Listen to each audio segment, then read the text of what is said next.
every day. You need the app, the Newsmax app. Good evening, everyone, and welcome to Prime News. The White House is on high alert tonight, Erin. Yes, they are, and for more than one reason. The People's Convoy started their journey from California to Washington today, and we're going to talk to one of the truckers live about his trip. But first, what's tonight's Prime News, Jen?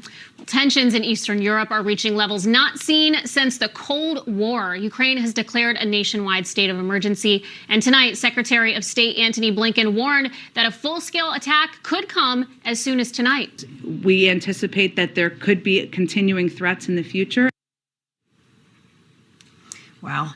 Dire warnings of an imminent attack from the Pentagon and State Department have meant a dramatic shift in mood for the capital city of Kyiv. Newsmax foreign correspondent Chuck Holton has more from Kyiv. Things are changing very quickly here in Ukraine. Across Kiev today, talking to people, we find that they're spending a lot more time paying attention to the news, listening to their Twitter feeds and things like that. Saying if the Russians want to take Ukraine, it's going to cost them and cost them dearly. Chuck Holton in Kyiv, thank you so much. Joining us now is retired chaplain Colonel David Jamona, author of the Military Guide to Disarming Deception. Welcome, sir. Thanks for being with us tonight. It's my pleasure to be with you. It is really a momentous occasion. It certainly is. And, Secretary of State Antony Blinken, he said, as we played earlier, that Russia could invade as soon as tonight. It seems like the messaging for some time now has been that this invasion is imminent. What's your reaction to this? Oh, there's no question that they're on the brink of evasion, and they may be even moving as we speak. They're doing with every army in the world. They're repositioned all their war stocks, their equipment. They've been getting ready for months, much like we did back in the 90s, 2000s. It's the same scenario again, except now they're using cyber. They want the world to be with them, in tune with them. That's a great point. The timing seems to be no accident at all, but Biden's sanctions basically are being widely mocked. Many are saying that Moscow will now just turn to China to get their oil, and these sanctions will ultimately only hurt the American people because now we are energy dependent on European oil under Biden. What are your thoughts? Well, I trained with the Ukraine Army in the 90s, and I spoke to General Petraeus about that back then, and I just heard him. They're going to use shock and awe. All these things that Biden is doing are worthless. They're not going to do anything to stop Putin. In fact, the big picture is, the macro picture is, Putin wants to reunite the Soviet Union. I know their time is short because Biden would only be there a few more years, so they're striking now while the iron is hot. Colonel, it's unreal how the mainstream media is already using Ukraine to explain Biden's failings. CBS was killed for this tweet, posting that the U.S. economy has been hit with increased gas prices, inflation, and supply chain issues due to the Ukraine crisis. Unbelievable. They must just think Americans are stupid. What do you have to say about that? Total gaslighting, right? Yeah, we're being fed a bill of goods here because they know, the world knows, the United States knows, Biden is not going to do anything. He's going to sit back, do his sanctions. Gas prices inflation is going to hit us. The economy is going to stagnate. What we don't understand is Biden doesn't understand that Ukraine is a breadbasket of the world, one of the largest suppliers of wheat to the world. Boiling point has been reached and the people have had enough. Coming up next, we talk with Brian Brassey, who is leading the truckers' charge to Washington, D.C. Here they come. Congrats to the Canadian truckers because in the end, freedom wins. Canadian Prime Minister Justin Trudeau has revoked the Emergencies Act authorization. Now, he says it's because Ottawa is clear, though some protesters do remain in the capital city. This should be a message to American politicians in Washington because as of today, the truckers are on their way. Yeah, they sure are. The People's Convoy has started their cross-country trip from California to Washington, D.C. with quite the send-off. The convoy is said to be up to more than 1,100 vehicles, including big rigs, vans, and cars, and it extends more than 5 miles in length, and I have a feeling it's going to get a lot longer. We're going to eat a ton of food tonight, thanks to those fine folks here in Arizona. That's awesome. And as we've seen with the Canadian convoy, this isn't about vaccination. This is about freedom. Do you feel like that's the case here in the United States as well? Obviously, you sound like you're really supported. Yes, this is 100% about freedom, and I think that's why you have so many people come out, because this isn't a right issue or a left issue. This is an American issue, or even on the global scale. This is a human issue, a human rights issue. We do have a couple tricks up our sleeve that we can't wait to announce when it's time. Well, we will be watching closely and cheering you on. But as we've seen with the Canadian truckers, they unfortunately suffered financial harm, revocation of personal property, and even jail time due to their peaceful protests. Some are even being held without bail. Do you fear similar fate in your future here in America as well? Or think you guys have it all planned out pretty carefully and safely? I mean, I don't think you get involved at something at this level without that being in the back of your head. I mean, you're talking about average Americans trying to go toe-to-toe with the government swamp of D.C., so I think it's to be expected in a way. Obviously, we're doing everything legal. We're 100% a law-abiding convoy. We want to live our American dream. Amen. Well, Brian Brassey, we're cheering you on, Brian. We are cheering you on. You are an American patriot. We are grateful for you. Be safe, and thank you. Hope to see you again soon, too. Thank you. And now to some breaking news. Just coming in to our newsroom, Russia has closed airspace to all civilian airplanes along its northeastern border with Ukraine. Now, this is going on from now until May 18th. And signaling Moscow is likely preparing for a long-term occupation of at least the Donbas region of eastern Ukraine. And of course, we will continue to monitor the situation on the ground there. And we'll bring you updates as soon as we receive them. Ukraine has also closed airspace for the entire country. And crime is spiking in blue cities nationwide. And the progressive policies of woke district attorneys is helping violent criminals walk free. Our law enforcement panel weighs in with some possible solutions next. Second time this week to discuss Russia's aggressive movements inside Ukraine. And Moscow has claimed rebels have asked for its help with Ukrainian aggression, which is most likely a false flag to give Russia a pretext to fully invade. We'll keep an eye on this and let you know what, if anything, comes out of it. Well, crime, of course, is at an all-time high in liberal cities across the country. We talk about that often, and it's obvious that soft on crime district attorneys and complicit mayors are to blame. In California, both Los Angeles District Attorney George Gascon and San Francisco DA Chesa Boudin are facing recalls right now due to their failed progressive policies. Any witnesses at this recent crucial hearing, leaving the judge no other choice but to release him. And under DA Boudin, drug addicts roam the streets, leaving needles and excrement behind. Thieves shoplift in broad daylight without recourse, and repeat drug dealers are back on the streets in no time. That's sickening. Well, here to offer more perspective is retired LAPD detective Henderson Cooper and retired LAPD sergeant and author of The Confidence Chronicles, The Greatest Crime Story Never Told, Cheryl Dorsey. Welcome to you both. Thank you. Thank you. It's good to be here. Goodness, police are not doing enough, and so it's like damned if you do, damned if you don't. Certainly. And Detective Cooper, just last week, we saw the very liberal city, one of the most liberal in the country, of San Francisco recall 3 school board members for their handling of COVID. Even liberals are fed up with all of the crime. Do you think we'll see a similar situation with Boudin? And will he be tossed out? But if so, what happens next? You know, it's hard to gauge the mentality and the emotions of California people, particularly here in Southern California. Burglary while they were at home, and I've been in stores where things like what you're seeing in the video here have happened, and people are going to get tired of it eventually. Reasonable and appropriate in how we handle these offenders and repeat offenders.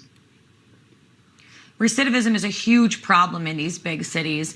And, you know, we said, Detective Cooper, earlier in this segment that the liberal mayors are also complicit with the DAs for this spike in crime. One example, I mean, there's many examples. Atlanta, Georgia, where homicides are up 43%, rape 230% higher. Many blame former Mayor Keisha Lance Bottoms for that. In New York City, Mayor Eric Adams is trying to fight crime in the subways by sending social workers instead of police down there. He also backed Manhattan DA Alvin Bragg, who wants to also, by the way, George Soros DA, who wants to downgrade felonies and not seek as much prison time for offenders. Do you think these blue mayors, also Philadelphia, Chicago, we see major spike in crime? What are these mayors going to do? How can they stop these DAs in their tracks? You know, it all comes down to what the citizens say, what the citizens do, and what the citizens do not do. If they don't speak out, if they don't step forward, if they don't make demands upon these elected officials, because everyone that you've mentioned is an elected official. People chose them for those jobs, even when it's wrong. Sergeant, Sorry. Go ahead, Erin. So I came from a blue city that I was a victim of a crime in broad daylight, and it really sticks with me, and I'm a parent. What do you tell, Sergeant, to these parents in their communities that want to make a difference and have an impact and better their surroundings? Oftentimes, minorities are the most impacted by these soft on crime policies. Their hands feel very tied right now. What advice do you give them? Is there anything that the community can do and gather together to change their towns and cities for the better? Well, what I encourage anyone to do is to get involved and get engaged. Listen, as the previous panel member said, these are elected officials. And so when you have an opportunity to meet at a community gathering to speak to either a police chief who serves at the pleasure of an elected mayor, or a district attorney, or some other official who may be addressing quality of life issues, it's imperative that you go and have your voice be heard. But if you are making any bets on Biden's big speech, definitely expect him to hype up his only accomplishment, barely an accomplishment at all, the infrastructure bill. Congressman Tim Burchett explains why this is nothing to brag about next on Prime News.